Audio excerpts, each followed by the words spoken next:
आगामी सिंहस्थ की तैयारियों के बीच ओंकारेश्वर में निर्माणाधीन घाटों की गुणवत्ता पर अब सियासत तेज हो गई है।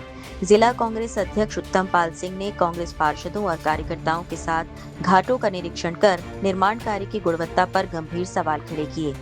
आरोप है कि घाट निर्माण में तकनीकी मानकों का पालन नहीं किया जा रहा। निरीक्षण के दौरान उत्तम पाल सिंह ने दावा किया कि घाटों की एंकरिंग पर्याप्त गहराई तक नहीं की गई और निर्माण में इस्तेमाल हो रही सामग्री की गुणवत्ता भी संतोषजनक दिखाई नहीं दे रही। उन्होंने दावा किया कि पूर्व में आई बाढ़ के दौरान घाट की दीवार क्षतिग्रस्त हो चुकी है, इसलिए पुराने अनुभवों से सबक लेते हुए इस बार मजबूत और सुरक्षित निर्माण होना चाहिए। आज मैं ओंकारेश्वर दर्शन करने आया था, तो तमाम लोगों के द्वारा घाट निर्माण की शिकायत की गई थी। फिर मैंने भी सोचा कि तमाम लोग ये कह रहे हैं कि घाटों का जो निर्माण है वो घटिया हो रहा है, तो उसके लिए फिर हमने जो है घाट का निरीक्षण किया।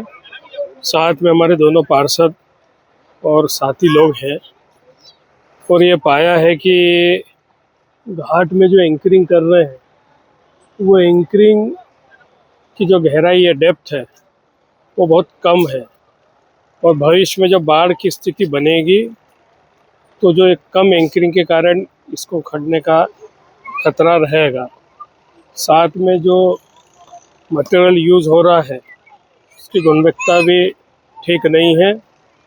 मैं प्रशासन और इस संबंधित जो भी यहाँ एजेंसी है उनको कहना चाहता हूँ कि आप क्वालिटी का विशेष ध्यान दें, क्योंकि आने वाले समय सिंहस्थ और बाढ़ जब आएगी और माँ नर्मदा का जब विकराल रूप होता है तो अच्छी चीज़ टिक नहीं पाती है।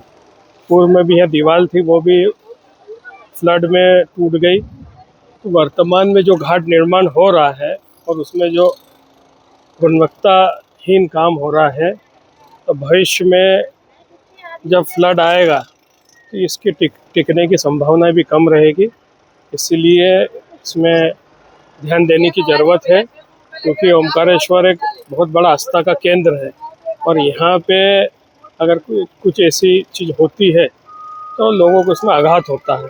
और जो ठेकेदार भी है वो भी भगवान को अपने माथे पे रखे और अच्छा काम करे तो उसको पुण्य भी मिलेगा और आगे ओमकार महाराज उसको और भी ठेके देंगे, पर यह काम अच्छे से करना चाहिए। कांग्रेस का कहना है कि ओंकारेश्वर देश के प्रमुख धार्मिक स्थलों में से एक है, जहां हर साल लाखों श्रद्धालु पहुंचते हैं। सिंहस्थ के दौरान श्रद्धालुओं की संख्या कई गुना बढ़ जाएगी। ऐसे में घाटों की मजबूती और सुरक्षा सर्वोच्च प्राथमिकता होनी चाहिए। कांग्रेस ने प्रशासन से सिंहस्थ शुरू होने से पहले सभी निर्माणाधीन घाटों की गुणवत्ता की जांच कर रिपोर्ट सार्वजनिक करने की मांग की है। हालांकि इन आरोपों पर प्रशासन या निर्माण एजेंसी की ओर से फिलहाल कोई आधिकारिक प्रतिक्रिया सामने नहीं आई है। देखना होगा कि इन सवालों के बीच प्रशासन क्या कदम उठाता है और श्रद्धालुओं की सुरक्षा को लेकर क्या व्यवस्था सुनिश्चित की जाती है।